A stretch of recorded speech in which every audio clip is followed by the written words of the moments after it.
Wanna know how to play or how to start a quick play match in Paladins? Well, no worries. In this video, I'm going to show you an easy step-by-step guide on how you can do it.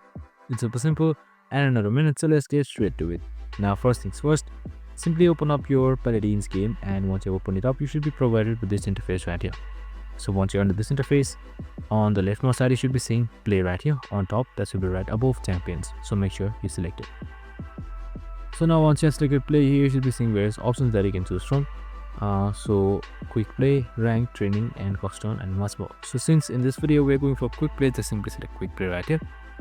And now here you can see various modes, and by default everything should be selected. And now deselected, you can just simply deselect it all right here and at least select any one of these. And now once all of it is done, you can just simply select join queue right here, and you can play multiplayer after that. So you can just simply select multiple one of these maps as well and events as well and play it. I hope this video helped. If it did, make sure to like, subscribe, and tune in with us for more of these videos. See you in the next one.